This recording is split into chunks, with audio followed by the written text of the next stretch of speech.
The fire's light is warm and bright. Welcome all to this fiery sight. Let us laugh and sing to see what adventures bring. So gather round both near and far. It's time for tales with Bardigan the Bard. Stories sung from days of old, of daring hearts and dreams of gold. Hello, kids.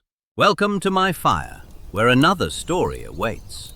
Sit down, stay and listen to old Bardigan spin ye a yarn.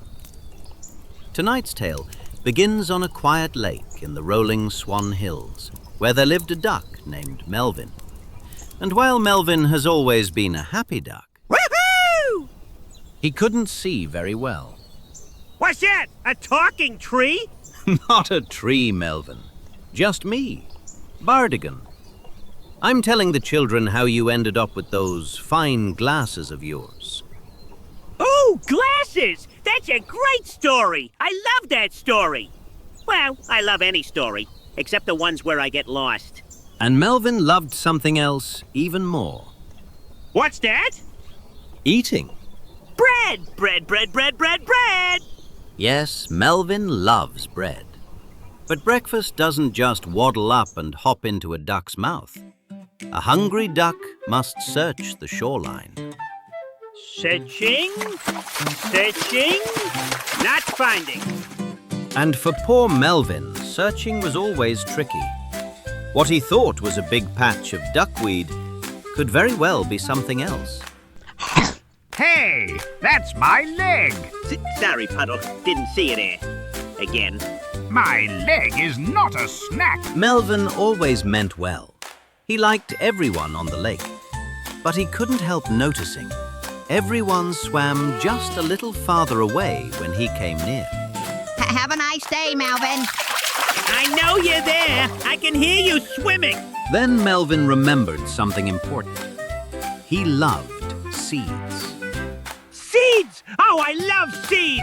And seeds waited for ducks along the shoreline. Oh, there's a big juicy one. Melvin, no, don't bite that! That wasn't a seed. More like a fuzzy chicken? Poor Kit, the friendliest fox in the forest, had just been mistaken for lunch. That was Kit! Oops. Melvin kept searching. Searching. Still not finding. His poor belly growled like a lawnmower. Then he spotted something in the water. Something he really shouldn't bite. Ooh, that looks delicious! Melvin, maybe don't... Blech! What was that? Honestly, I have no idea. Not food! Not food! And that, my friends, was when Melvin decided the entire lake was plotting against him.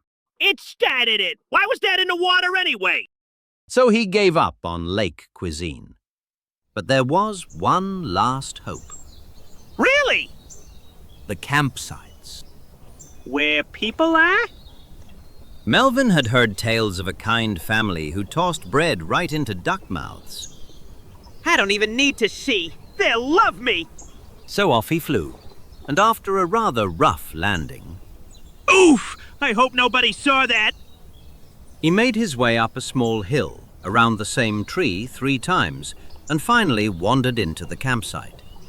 And there he could smell the delectable treat he loved most of all. Bread! It was the most beautiful sight Melvin had ever seen. It's beautiful! For a moment, Melvin just stood there, taking in the scene. Bread flew, children laughed, ducks quacked. It's just so beautiful. Melvin couldn't stand it any longer. He looked around and saw the biggest and the moistest piece of bread he had ever seen. He dove forward, fueled entirely by dreams of doughy deliciousness. Ah! It bit me! Bleh! What was that? That would be Grandpa Norman's toe. The birds have gone mad! Everybody run for your life! The campsite burst into chaos. Bread flew, children screamed, Ducks panicked in every direction, and Grandpa Norman stared at his toe, which was now a very unfortunate shade of purple. Poor Norman. Poor Norman? I had that toe in my mouth. Yes, poor Melvin. Melvin, get out of there! Melvin didn't waste another second. He spread his wings and shot toward the voice. To the lake! Everybody get to the lake! Get up, Melvin! Hurry! The ducks barreled down the hill, flopped into the lake, and paddled far from the campsite. Gee, that was close. What are we going to do? The humans won't give us any more bread after that. Melvin's the problem. Yeah, Melvin. Now Melvin was feeling pretty bad about himself. All he wanted to do was to swim to the other side of the lake and be alone. Probably couldn't see where it is anyway. The ducks didn't know what to do about Melvin. Some quacked this and some quacked that, but none of them noticed Melvin drift off by himself, tired, hungry, and wishing he could just sink beneath the ripples. How are we going to get the humans to like us again? We could give them something. I saw a nice stick floating in the water. What are they going to do with a stick? Maybe we can get the human to bite Melvin's toe. How is that going to help? Melvin doesn't have a toe. Oh, well, all is fair in love and war. What's that supposed to mean? I don't know. I heard one of the humans say that. Needless to say, the ducks weren't getting anywhere. And now that every duck was quacking at once, no one could hear any of the ideas that were being said. So, what was a duck to do? How about we give up? No. Pretend like it didn't happen? I don't think that will help much here. I was thinking more along the lines of a general meeting. Yeah, a meeting! Meetings solve everything. No, they don't. Remember that one time you went north instead of south during the migration? We had a meeting and everything, but you kept flying north. Oh, yeah. Yeah, but we felt better after the meeting. I want to feel better. Let's have a meeting. That's not exactly what I had in mind. Where's Papa Duck? He can lead. He's over there, sleeping again. At the edge of the lake, beneath the leaning willow, slept Papa Duck, old, wise, and very fond of naps. He slowly opened one eye. If this is about bread, you must quack softly. Very softly. Papa Duck! Hold it! Hold it! You there, Jerry. Tell me what is going on. Jerry told Papa Duck everything that had happened that day, from Melvin biting the frog to the debacle at the campsite. He blamed Melvin for everything, and even said he heard, from a friend of a friend, that other animals around the lake were tired of Melvin biting things he shouldn't. It seems to me that Melvin isn't the problem. What? Not the problem? Not the problem. It seems to me Melvin's sight is the problem. If we can get him to see, then he won't bite any more people. How do we do that? Yeah. Maybe we could find something that would help him in some way. What about that stick I saw earlier? What's with the stick? What? It's a nice stick. Hey, what about those humans? They have those things on their faces. You mean glasses? Yeah, glasses. That one that Melvin bit had huge ones. You mean Grandpa Norman? Yeah, Grandpa Norman. Get the glasses! Get the glasses! Yeah! Hold on. We can't just take something from the humans. They wouldn't appreciate that. It seems to me we should give this Grandpa Norman something just as valuable in return. But what could we give him? How about this weed? How about that bottle cap Jerry found the other day? Hey, that's mine! I think it should be something we all find valuable. Bring out the golden stick. The golden stick. This was the flock's most prized, most beloved treasure. A half-eaten golden French fry, preserved from generation to generation. But Papa Duck, that's our most prized, most beloved treasure. It's been in the flock for generations. Yes, and the golden stick is going to get us back our bread. Give the stick! Give the stick! All the ducks agreed that Papa Duck had a terrific plan. So when the sun was low on the horizon and the humans made their way into their tents, the ducks went to work. They flew overhead, snuck under bushes, and wound their way through the campsite in single file until they reached Grandpa Norman's tent. Shh, he's in there. I can hear him. I'll get the flap. Where do I put the golden stick? Shh. With the flap open, each duck tumbled in the tent beside the sleeping Norman. They waddled up and down the tent, waddled over Grandpa Norman, and even looked inside his sleeping bag. But they couldn't find any sign of the glasses. Where are the glasses? You might want to try looking up. Hey, we haven't looked up. Shh!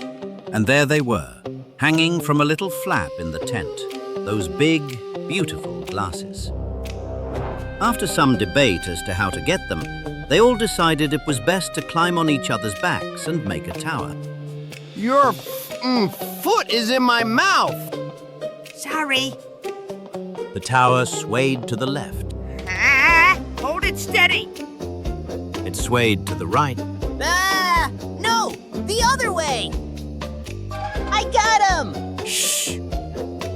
One by one, the ducks hopped down and made their way to the door, but soon began to argue again as they couldn't decide where to put the golden stick. One suggested they put it in Grandpa Norman's hand, but they couldn't figure out how to move his hands without biting him. One suggested they stick it where the glasses were hanging, but they couldn't figure out how to hang it. And another suggested they leave it near the front of the tent, but were afraid it might get stepped on. In the end, they decided to leave it on Grandpa Norman's chest, where they could see it glimmering in the moonlight, rising and falling to the rhythm of Grandpa Norman's snores. It's beautiful. After each duck thanked Grandpa Norman with a quack, they made their way back to Papa Duck, who was patiently awaiting their return. Papa Duck, we got the glasses.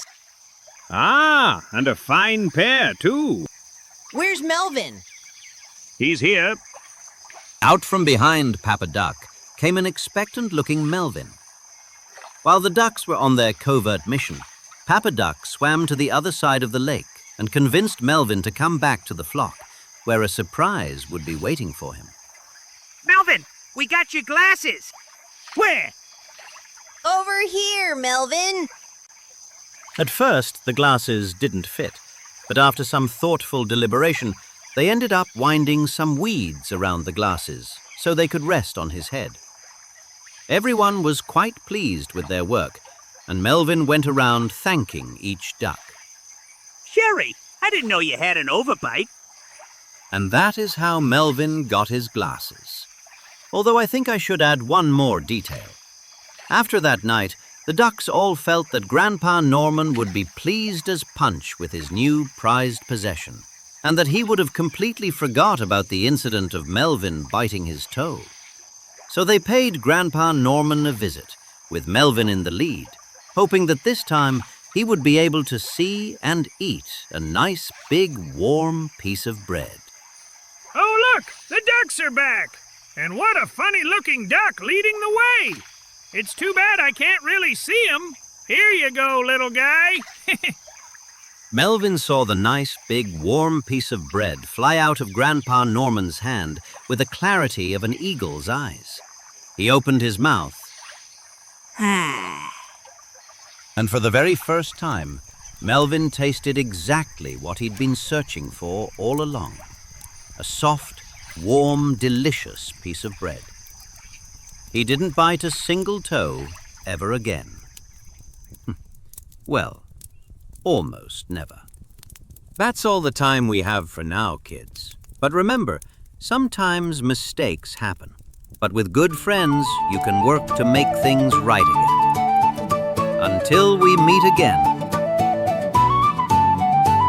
The fire's light has dwindled low, my tale's delight I hope did show wisdom, love, and joyful cheer to all who join me here. Now Bardigan must bid adieu to seek out fires old and new. But fret not, friends, we'll meet again to share another tale or 10.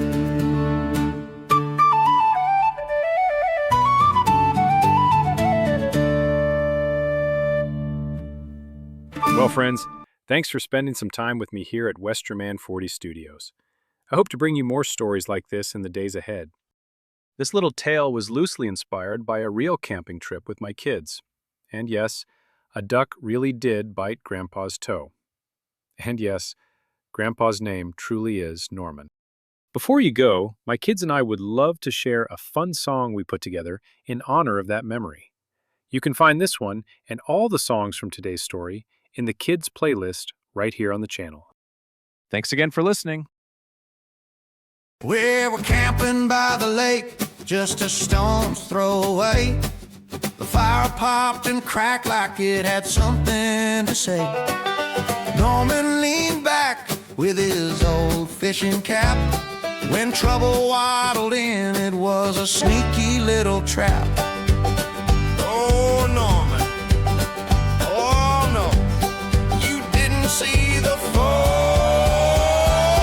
Duck bit Grandpa Norman's toe. Feathers flew and he let out a whoa. Quack attack, we couldn't let it go. A duck bit Grandpa Norman's toe.